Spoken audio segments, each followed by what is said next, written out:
தேவனை குறித்த நல்ல தாட்டுல அந்த உலகத்தில் முன்னேற முடியாது. அங்கே தான் சோர்ஸ் அவர் தான். தேவனை குறித்து நினைக்கும் பொழுது தேவன் நல்ல தேவன், என்னை ஆசீர்வதிக்கிறவர், என் வாழ்க்கையில் நடக்கிற ஒரு தீமைக்கும் கர்த்தர் காரணம் கிடையாது. அந்த எண்ணம் உள்ள பதியணும். இதான் ஸ்டார்ட் ஆகுது. இமேஜினேஷன் எங்கே ஸ்டார்ட் ஆகுதுன்னா முதல்ல அவரை குறித்த நல்ல நினைப்பு இருக்கணும். நீரே என்னை கற்பத்திலிருந்து எடுத்தவர், என் தாயின் முளைப்பாலை நான் உண்கையில் என்னை உம்முடைய பேரில் நம்பிக்கையாக இருக்க பண்ணினீர். கற்பத்திலிருந்து வெளிப்பட்ட பொழுதே உமது சார்பில் விழுந்தேன். நான் என் தாயின் கற்பத்தில் இருந்தது முதல் நீர் என் தேவனாய் இருந்தேன்.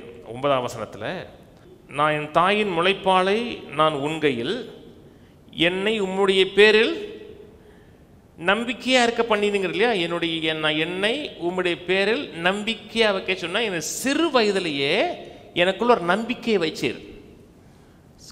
சிறு குழந்தையாக இருக்கும் பொழுதே, கருவில் இருக்கும் பொழுதே பிள்ளையுடைய மனதில் கற்பனைகளை கத்தர் வைக்கிறார்.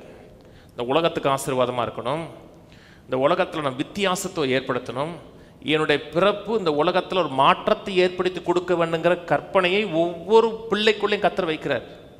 ஒவ்வொரு பிள்ளையும் கத்தர் யூனிக்காக படைக்கிறாருங்க. ஒவ்வொரு பிள்ளையும், அது தேவனை அறிந்த பிள்ளையோ தேவனை அறியாத பிள்ளையோ, ஒவ்வொரு பிள்ளையும் தேவனுடைய பார்வையில் விலையேறப்பட்டது. ஏதே ஒரு காரியத்தை இந்த பூமியில் நிறைவேற்றுவதற்காக தான் கர்த்தர் அந்த பிள்ளையை படைக்கிறார். அந்த பிள்ளைக்குள்ள படைப்பதற்கு, அந்த பிள்ளை உருவாதற்கு வேண்டிய அந்த கற்பனைகளை பிள்ளை உள்ள வைக்கிறார். காலம் ஆக ஆக என்ன செய்யுதுன்னா அந்த கற்பனைகளை அந்த பிள்ளை, அந்த கர்த்தர் வைத்த கற்பனைகளை அந்த பிள்ளை டெவலப் பண்ணுறது கிடையாது, வளர்க்கிறது கிடையாது. ஒரு கற்பனைகளை, ஒரு இமேஜினேஷன் நீங்கள் வளர்க்கலை, நாளுக்கு நாள் அதை வளர்க்கலைன்னா அது உங்களோட போயிடும், மறந்துடுவீங்க நீங்கள். அதனால தேவனோட நல்ல தொடர்பு, தேவனோட நல்ல ஐக்கியம் இருந்துச்சுன்னா, தேவன் நம்ம எந்த நோக்கத்தை நிறைவேற்றுவதற்காக இந்த பூமியில் வைத்தாரோ அந்த அந்த டிசைன் நமக்கு தெரியும். மனிதனுக்குள்ளே வச்சிருக்கிறாருங்க. ஒரு எண்ணம் வரும் பொழுது, கவனிங்க, ஒரு எண்ணம் வரும் பொழுது நான் என்ன எண்ணுகிறேன் என்பதை ஒரு நிமிஷம் யோசிக்கணும். எந்த எண்ணம் வந்தாலும் அப்படியே உட்காந்துட்டு அரை மணி நேரம் யோசிச்சிட்டே இருக்கக்கூடாது. கொஞ்சம் ஃபஸ்ட்டு பாயிண்ட் போயிட்டு இருக்குமே சரியில்லைன்னா, சேச்சா இது வேணாம்ப்பா, வேற ஏதாவது சிந்திப்போம், நல்லது சிந்திப்போன்ட்டு டக்குன்னு ரீலை மாற்றிடணும். நான் சொன்னது புரியுதுங்களா? எண்ணத்தை கண்ட்ரோல் பண்ண முடியுங்க.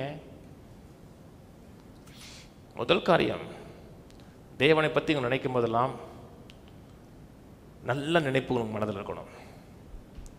ஃபஸ்ட்டு தாட்டு, தேவனை குறித்த நல்ல தாட்டு இல்லைன்னா அந்த உலகத்தில் முன்னேற முடியாது. அங்கே தான் சோர்ஸ் அவர் தான். தேவனை குறித்து நினைக்கும் பொழுது தேவன் நல்ல தேவன், என்னை ஆசீர்வதிக்கிறவர், என்னை குறித்து அவர் வைத்திருக்கிற நினைவுகள் அனைத்தும் நல்ல நினைவுகள், நல்வாழ்வுக்கு ஏதுவான நினைவுகள், என் வாழ்க்கையில் நடக்கிற ஒரு தீமைக்கும் கர்த்தர் காரணம் கிடையாது. அந்த எண்ணம் உள்ள பதியணும். இதே மாதிரி ஒரு பிரசங்க ஒரு இடத்துல பேசியிருக்கார். கர்த்தர் நல்லவர், ஒரு வாழ்க்கையில் நடக்கிற எந்த தீமைக்கும் கஷ்டத்துக்கும் கர்த்தர் காரணம் இல்லைன்னு சொன்ன உடனே ஒருத்தன் சண்டை போட்டிருக்கான். எப்படி நீங்கள் சொல்லலாம்? என் பிள்ளை இன்னைக்கு இந்த நிலையில் இருக்குது, அந்த பிள்ளைக்கு நடக்க முடியல, காலெல்லாம் விளங்காமல் இருக்குது, இந்த நிலைக்கு இருக்கிறது கர்த்தர் தான் காரணம். கர்த்தர் ஏதே ஒரு காரியத்தை என் பிள்ளைக்கு சொல்லி கொடுக்குறக்காக தான் கர்த்தரை வச்சிருக்கிறாரு, நீ எப்படி கர்த்தர் இல்லைன்னு சொல்லலாம் அப்படின்னு இருக்கான். அவர் எவ்வளவே வசனத்தை சொல்லியிருக்காரு. இங்கே ஒரு வசனம் சொன்னால் அடுத்த செகண்ட் அவன் இன்னொரு வசனம் காப்பானா. இப்படி சொல்லுது, கர்த்தர் கொள்ளுகிறவரும் உயிர்ப்பிக்கிறவருமா இருக்கான் இருக்கு. அவர் ஒரு வசனம் சொன்னால் அடுத்த வசனம் டக்கு டக்குன்னு நடிச்சிருக்கான். அவர் ஒரு நிமிஷத்தில் அப்படி நின்று முடிச்சுட்டு ஆண்ட்ரோமக் தான் சொன்னார், ஒரு நிமிஷம் நின்றுட்டு, நீலாம் ஒரு மனுஷன் ஐயான் இருக்க, உன் பிள்ளை இவ்வளோ கஷ்டப்பட்டிருக்கு, ஒரு ட்ரீட்மெண்ட் கொடுக்குற உனக்கு அறிவில்லை, இப்படி பேசுறீங்கன்னு நீ என்ன பேசுகிறீங்க? என் பிள்ளைக்காக உயிரை கொடுப்பாங்க, நான் செத்தா என் பிள்ளை உயிரோடு இருக்குன்னா பிள்ளைக்காக உயிரை கொடுப்பேன் இருக்கான். அப்போ அவர் சொல்லியிருக்காரு, உனக்கே உன் பிள்ளைகள் மேலே இவ்வளோ அறிவு இருக்குன்னா கர்த்தர் உன்னை குறித்து, உன் பிள்ளையை குறித்து எவ்வளோ அறிவு வச்சுருப்பார். அதுக்கப்புறம் பேச்ச முடிட்டாங்க. நாம் பிள்ளைகள் நல்லா இருக்கணும் நம்ம நினைக்கிறதை காட்டிலும் நாம் நல்லா இருக்கணும்னு 1000 மடங்கு நினைக்கிற நல்ல தகப்பன்க அவர். நீங்கள் ஆண்டவரை பற்றி நினைக்கும் போதெல்லாம் மனதில் வரக்கூடிய நினைப்பு, என்னை பார்த்த உடனே அவருடைய இருதயம் சந்தோஷப்படும், சிரிக்கிறார், அப்படித்தான் வரணும். அன்புள்ள பிதாவே நான் போகும்பொழுது என்னை பார்த்து சிரிக்கக்கூடிய ஒரு தகப்பனுடைய பிரசன்னத்தில் இருக்கிறேன். என்னங்க யாரை பார்த்து சிரிப்போம்? பிடிச்சவங்களை பார்த்தா சிரிப்போம்.